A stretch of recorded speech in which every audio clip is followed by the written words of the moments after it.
Hey now. Hey now. Welcome to the show. Welcome to the show. First show of the new season. Yes. Happy New Year. I'm 2025. I'm Faleena Hopkins. And I'm Richard Cascioli. Right on, right on. Yeah, so what we do here is we talk about a lot of things, but basically we drop a topic on each other about living your best life and overcoming this, that, and the other thing, or whatever we feel like we want to talk about to hopefully bring a brighter life to you. Bring a little resolution. Oh, that's nice. To your conflicts. Yeah. You know, not to get too technical, but yeah. So. And if you're listening to us, you can also watch us on video on the YouTube. And if you're on YouTube, you can listen to us on all of the major platforms. Absolutely. So Rich is going to drop the topic on me today. What you got? Dropping a topic. Okay, I think the topic for today is how do you stay driven? You know, what drives you? How do you stay motivated? What drives you to move forward in your life? Because so many people that I've run into lately, because of all the misfortunes in the world or politics or whatever, kind of go down the rabbit hole and like, oh my God, I'm done. I just want to. And interestingly enough, well, I've even heard people say, oh my God, I can't wait to retire, just to be done with my life. And I'm like, I'm just getting started. So, which prompted me to think, well, I'm sure, well, you're a lot like me. We both have the same drive personality. So what motivates you? What drives you to continue to move forward? That's a really great question. And the first second when you asked it, when you popped that topic on me, I was like, oh, shoot. And by the way, I'm trying to get rid of using the word like in conversation. So I'm going to say that I just caught myself doing it. I think we have such a hard time committing nowadays. So everybody's, it's like this and it's like that. No, it is that or it is not that. That's just my 2 cents on that unpopular opinion. But this is a good subject. And I felt a little nervous when you asked it because I have been starting to give myself the leeway to not be as driven. But meaning I think what I'm trying to do, I know what I'm trying to do is find the drive in a balanced place. So I'm trying to find things that I really enjoy doing and keeping a full life in all levels, because I have been a workaholic in the past. I have put everything aside. I isolated and became so driven that I achieved a good amount of success, but also was extremely lonely during it. So let me ask you this. Do you have a certain rhythm or technique that you allows you to stay driven, or something? Well, this is the thing. This is why I think this is valuable for our listeners. Now what I'm doing is I'm really paying attention to what I want out of life so that I can put that driven motivation toward something more intentionally. Because before I was just like, go. And I had no idea where that was even coming from. And now I think I was trying to impress some people who had made me feel like I couldn't succeed. That's kind of like that thing, keeping up with the Joneses. Yeah, except for it was people that I had respected in the past and who had made me feel like I wasn't going to make it. And so I needed to make it. And also being very poor when I was growing up, we had generic peanut butter. I was in dance classes very briefly. We had to take them out because I couldn't afford it. My mother was a waitress at Denny's before she ended up working for Wells Fargo Bank. And she worked the graveyard shift. And we were very much tight on money. Yeah. And so that got into my mindset. And so when I broke free of that, I became extremely driven, but to the detriment of my life. So now I'm still a driven person. What I've been doing lately, because I've been picking up the pieces and now I'm acting and writing, but I ask myself on the daily, does this need to get done today, right now? Why am I doing it? What does it serve? And because I'm saying, where do I want to spend my time? And let me just add too, I've lost some people recently, like you have. Yeah. I lost my brother and I lost my dad. And my brother was in a car accident that nobody saw coming. So my dad, we knew that he was older and everything, but both of them were shocking. One was extraordinarily shocking. And what it taught me is, how am I spending my time? So how do I stay driven is this is the long answer to the short solution, which is I started focusing on what I really love. So how do I stay motivated is because I love doing these things. It's not hard for me to do them. So finding out what I value, how I want to spend my time while I'm here, knowing that no day is guaranteed. I could disappear tomorrow. So does this thing I'm worried about really matter? What does matter? And put the focus on that. What about you? Yeah, just to real quick, I just want to side note on what you said about, the loss. And I don't want to get into it, but what I would like to say about that is, what I've learned is to be in forgiveness. And I know you are there as well. We discuss a lot together outside of our podcast, and we're both trying to be the best version of ourselves and also be in forgiveness. And what I've learned is there's four people that we need to forgive. One, our parents. They did the best they could, and we can't keep living in the past, blaming our current situations for what has happened in the past. And then there's our ex relationships, boyfriend, girlfriends, husband, wives, that, there's trauma around that, or maybe a little bit of distraught anger, whatever, that ended. So there's two forgiveness. And then just people in general who have hurt us. And then I think the most important person to forgive is ourselves. For, we did the best we could with the tools we had, and we didn't know at that time what was going on. And we tried to suit up and show up in all those relationships. But for me today, being in forgiveness, I think, is one of the most important things to help me to overcome living in the past. And does that help you stay driven? It does. Yes, because when I am living in the past or contemplating or blaming my past situations for why I am or where I am today in my life, then I become stuck. Yes. And then I become angry, and then I become resentful. And the minute I flip the script on that and say, wait a minute, you did the best you could as well. Not only to forgive all these other people that might have wronged you, but then again, I have to flip that back on me and take full responsibility, because I am the common denominator. So I have to keep the focus on myself and say, wait a minute, okay, they did me wrong, but I showed up in that relationship too. Yes. So whatever I was giving back energy-wise was triggering them as well. Right. And then it comes full circle to,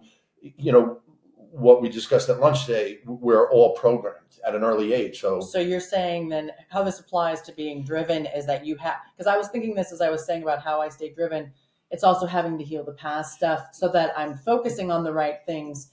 Because I now see how you put this together, because it's like I was driven for the wrong reasons, because I was on I'm going to prove myself. I was on a roller coaster of grooves in my brain that I didn't even know I was on. Right, so to identify why am I achieving this? Why am I going after it in this manner? Do I even care about this thing at all? Or am I doing it for them? Is the key, and you heal that. And you can partially and actually mostly forgiveness. And forgiveness for yourself for not even knowing. Well, it humbles you very much. Number one, to admit your part in anything humbles you.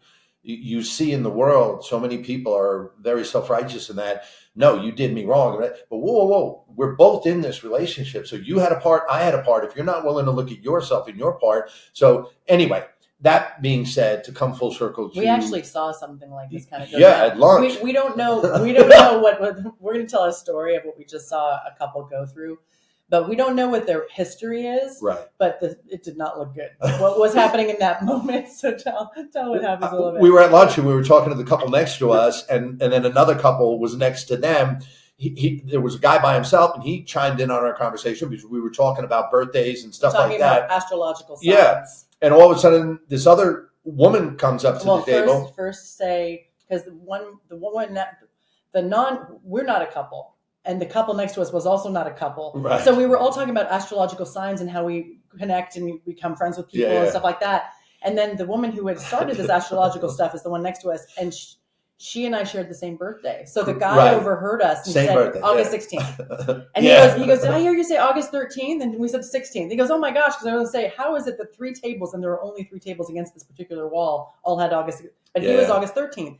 And so she asked, What is your The woman came back to the table from the bathroom, and but before she came back though, she asked what's her birthday, and he gave. Oh, he said October 13th. No, he said July. He said that she was also. No, he said October. And when she came back to the table, she said, we started the conversation again. And the woman who came back to the table said, well, what did you tell him my birthday was? And he said October. And she goes, no, my birthday's in July. And he said, oh, I'm sorry. She got so fucking pissed off. They walked out. Mad. Oh, Maron. She said it. She just wouldn't even look at us. And she said, I can't believe you don't remember my birthday. Yeah. And then she said, and we were making little jokes trying to alleviate it and lighten it up. And she was just so like this. Yeah. She would not forgive. And as she walked out, the door is closing and she said it again. I cannot believe you did not remember my birthday. And you know, a fight's about to happen. And he said something. He tried to take responsibility. He tried to take responsibility as he left, but she would not let it go. Which again, and this is what we're talking. This is why I'm bringing it up, because that kind of stuff is going. I don't know where they were coming from, but we both had the same reaction. Let it go, honey. Like let it freaking go. How important is it? I mean, come on, it's Saturday. Anyway, so to come it's full circle, yeah, I love that means something. Right, like, come on, it's Saturday. Like it's you can do that on Thursdays, right? But not on Saturday. So to come full circle, some of the techniques that I use to keep myself motivated and driven are one for me. I always have to have something to motivate me, meaning a carrot. I gotta have a carrot to chase, something to look forward. So what I do is, one, I always wake up, and I know it by heart now, but I've journaled about it, I write about it, I made a vision board about it, is a vision of the future. So which allows me to have something to look forward to. Having something to work toward. Yes. I do that as well with affirmations. Yeah, for me, having something to look forward to, knowing in the future that if I keep on my path and I keep working step by step by step, I will achieve it. I will get to it. If you wake up every day and you just get on the hamster wheel like most people do, you get up, you get on your phone, you go to the bathroom, you make your coffee, you're on the computer, you get in your car, you get to work, you see the same people, the same boss, you're pissed off, then you get back in your car, traffic, you're pissed off, come home, get back on the computer, check your emails, but when are you taking time for yourself? I always say this to people: to work toward that goal. To work towards your goal, not only to work towards your goal, either mentally and physically with actions. Yes. So that being said, is one, having a vision of the future, and then two, grounding yourself to know that like making a list, like a gratitude list in the morning, and making a list of those goals, and making a list of the goals. This is what I do with the That's the vision of the future. Meaning, like, I always ask people when they say, "Oh, I don't know what I want to do. I don't know what." I'm like, "What do you mean? You're an adult. You just work in this job, and you're 9 to 5, and you like, yeah, and I can't wait till I retire." Like I said on the onset, but if you have a vision of the future and you put energy toward it, you're going in thought and in deed. By deed, I mean indeed. The things not indeed as in the word indeed, but in action. Right. You will achieve some form of success and your vision. I always ask people, where do you see yourself in 5 years? And I can't tell you how many people I've asked that question and they get like a deer in a headlight. They're like, what are you talking about? I'm like, well, if you don't have something to motivate you and you don't know where you want to be in 5 years, even if that is retirement, but what does that look like to you? What does retirement look like to you? What is in 5 years look like? Because a lot of people want a relationship if they're not in one, or I don't say, yeah, a lot of people do. And they want happiness and they want to be successful and they want to have a house, the certain car, the wife, the kids, the dog, whatever that may look like to you. Everyone's vision is different. But if you can't visualize it, if you can't see it, you're not going to be able to attain it because you're kind of cutting off your imagination. But again, for me, I love that. Let's go into that a little bit for a second, because the imagination, I really believe in there is a vibration to things. Absolutely. Everything's energy. Everything is energy. So when you're doing the daily work, whether it's just by thought or by action, because if you writing it down every day like you do, I write it down as well, and you picture yourself there, and you can. There have been scholars and Yeah. philosophers throughout the decades, through not decades, Centuries. centuries, Yeah. millennia, who have figured out that when you start putting your mind to something, you then attract possibilities of it happening. You'll have a little synchronicity. You'll have I was just listening to Think and Grow Rich on audiobook the other day. Good book. Yeah, really good. Absolutely. And he was saying, if you are thinking about something and you have a goal, you might all of a sudden, you'll wake up, you will have an inspiration. And that is the universe saying, okay, here's the way to get to that thing you are interested in. So now you have to take the action. You can't, one of the things The Secret did a while ago, made people go, well, if I just think about it, it will come. Part of it is you think about it, and then you do the actions when the answers come, because the answers will come. That's like wishing to win the lottery and never buying the ticket. Yeah, exactly. Yeah, you have to show so I'm going to sit on my couch and meditate. I want this, and nothing happens. But you're not getting into action to make it happen. Right. And this goes with the this goes with how do you stay driven? Lately, I've been like, well, I was driven by things I didn't know were driving me. Now I've got the goals. I know what I have in my future. I can put out. I don't do a 5-year. It's more like I know what I want for this year. Yeah. And I'm going to go more. But that's just that's okay too. I might do 5 years. No, I might add the 5-year. But right now, I've been focusing on what do I want to do right now? How am I going to get there?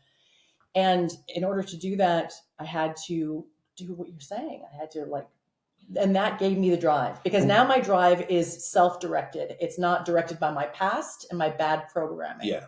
And it's compartmentalizing your priorities. Yeah. It's saying choices and consequences. I can now spend time on this. Does this go toward my goal? If it doesn't, am I wasting time? Right. Does this go toward a goal of, this actually doing this is good for my relationship goals? So that's not wasting time against this, because it's actually, this is what I meant about being balanced. Like, I want to have stronger friendships. I want to have stronger this, and add to those bank accounts as, if you're depositing in time to this, that, and the other, it grows. So my goals grow in finances. My goals go creatively. My goals grow with relationships and with family.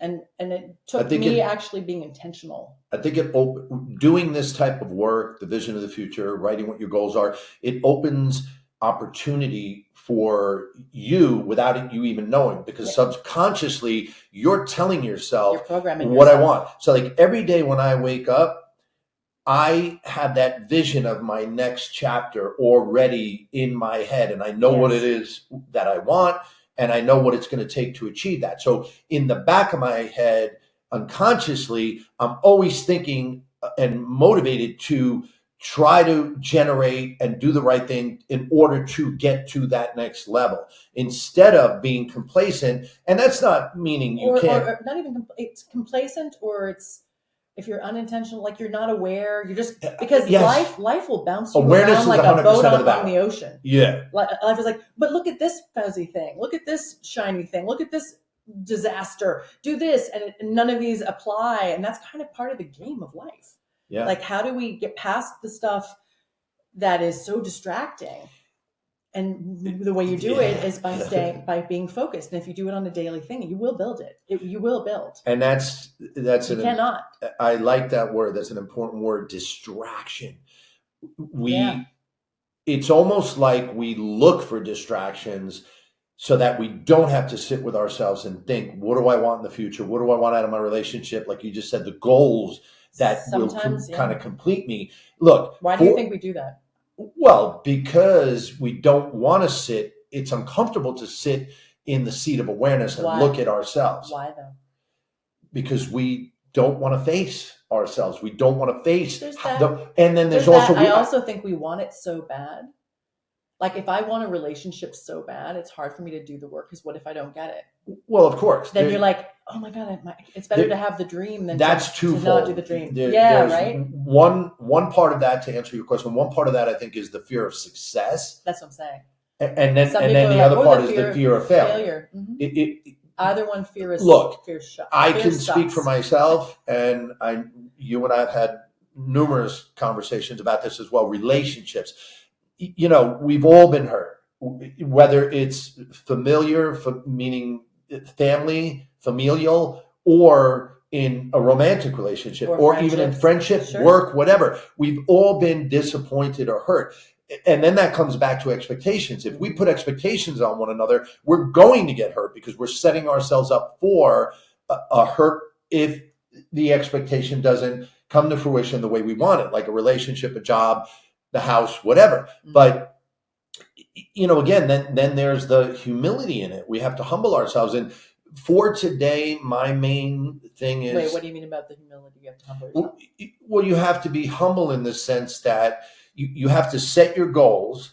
You have to strive for those goals. Then you have to have the humility to recognize if something is not working out, a relationship, a job, whatever, to then say, okay, I think I need to take another look at this. And do I need to step away from this relationship or work? Or what work do I need to do to improve this? Correct. And is the problem me? Yeah, and that's keeping the focus on yourself, and that's where it comes back to full circle. There's so much. It's is hard. So detailed, yeah. Yeah, I mean, it's great. Look, it's difficult to stay grounded every day and to stay focused and to have that vision of the future and strive towards it every day. And I'm not saying I do it perfectly. I don't. I'm a work in progress, but I try. But that's the goal, though, is to It's the goal is to have the discipline to do it every day so that because when you do something, and as you know, with any ritual, it's really easy to do the thing that you've been doing repeatedly. And that works for negative or positive. So when you're doing the positive thing every day, like writing out your goal and looking at the goal and picturing it happening, and then the things pop up and you take the action toward them and you go and you're going to fail. I heard something really great recently, which is little kids, when they're learning to walk, when they fall down, they get back up and they try again. They don't sit there and go, well, guess I'm done. Never going to walk. Yeah. Like that's what we do as adults because we've gotten so hurt so many times through so many things. We start getting scared of trying to walk. And the truth is we used to not be like that. Remember that little kid in you that was, I can do, I guess I fell down, and you could cry a couple times and, I hurt myself this time. But you get up and you walk, and then you started walking, and falling down was so rare. You had to tell people about it. I fell down today, which it used to be every day. And interesting you say that because then there comes the the programming in that. When I was a kid, my mother used to drop us off at my grandmother's house all the time for her to watch us. When she would go to work, or my dad and mom would go out to dinner, whatever it was. And my grandmother would say to me all the time, and to my parents, there's something wrong with that kid. He's never going to walk. There's something wrong with that kid. About you? Yeah, he's never going to walk. Well, so I didn't walk until I was like 4. What? I'm not kidding you because... Oh my gosh, did I just bring up this story and I had no idea about because that? It was programmed into me that you're never going to fucking walk. So again, everything... That's the thing about taking in other people's ideas. About everything we do... We can do a whole thing about that. Everything we do is a direct result of how we were programmed. So when we get hit with something in our adult lives, and that thorn gets pushed or that button gets pushed or we feel uncomfortable, you shouldn't go into a defense, or let me rephrase that. I try not to go into a defensive mode. I try to go internal and look at, why am I feeling so uncomfortable? Because that person just said this to me. Because they don't know my past. They don't know what happened, but I do. So if I internalize it and look back, how was I programmed? Just like you're saying, and you're never going to walk. Well, now there's where that came from. And there's so many things that we grow up with sometimes in traumatic households that parents did the best they could. Yes. And there's comes full circle to forgive and let go. Yep. But and full circle to how are you programmed, and is that stopping you from getting your goals and being driven? And then again, are you willing to look at yourself? Are you willing to look at, why do I react the way I do? Yep. Why? Because I don't want to be a reactive person. I want to be a proactive person. If somebody comes up to me and says something and I get hurt, I have to look at myself and why am I getting hurt, and then address that issue so that then I can come back to the table a little bit more informed about why I'm reacting, not why did you do that to me? Because we could point the finger at so many people, places, and things, and this is why I am the way I am as an adult and the way I react the way I do as an adult. No. And you're taking your power back when you do that. Absolutely. People don't want to a lot of people don't want to do the work of looking at themselves, but the truth is that's where you get your power, because you sit Yes. there and go, oh, in this trigger society where it was like, well, you triggered me, so please stop that. No. You should thank the trigger, because now you're like, oh, not like, get rid of that like. Now you're saying to yourself, oh, I know where I'm triggered. Now I know what I can heal, so that they don't have the power to trigger me again. You're taking the power back. Rather than you just pussyfoot around what I'm doing so that you don't trigger me, and please just walk around in eggshells so that I'm not triggered. Trigger me. Let's have you trigger me, because I want to see where it is that I'm weak, so I can get myself strong. I'm going to heal that thing. How can I grow from this? Yeah. How do I? Well, because how do I strengthen that weakness in me so that you no longer have the ability to trigger me ever again? That's about. For me, that is the 100%. Powerful. That's gold right there. That's gold. That's where you need to. I am trying to get, like you said, everything is energy. I am trying to get to the next level, right, where that I can go out in the world. Anybody can do, say, act, whatever they want. It's not going to take me out of my game or affect me, because down inside, I know I've done the work on myself and I've evolved where I'm not going to let things affect me. Yep. It's your self-worth. But again, it all stems back to how we were programmed. And also being aware of where that programming is. And this is what you were saying, and how it goes back into being driven. To know ourselves is to be able to take responsibility for ourselves. And then be accountable. To heal what needs to be healed, and then to go in the direction we really want to go. And put our goals and energy into that. Suit up and show up. And be the best version of you can be. And again, that's a really good place to start. Oh, you can say it again. Yeah, and again, I mean, we all at some point become victim to it. If you want, awareness is 100% of the battle. We become victim, or we become conqueror. Yes, there's a select few, and I've said this to you. I have this philosophy, and this is just my philosophy. I think 80% of the people in the world say to themselves, okay, I'm a little uncomfortable. I feel weird. I want to change, but I don't know how. And you still get triggered. Your thorns get pushed, and you keep reacting the same way you always reacted. I don't think it's just your philosophy. They've done studies on this stuff. Yeah, so you keep getting back on the hamster wheel. Sure. And then I think out of that 20%, there's 10% that are willing to address it, willing to, dip their toes in the water and say, oh, maybe I could try something to reprogram myself so that I am happy. Out of that 10%, there's 5% that then say, yeah, I think I might go to therapy or program with or without my spouse to work on this. Out of that, then I think half of that, 2.5%, actually suit up and show up and do the work.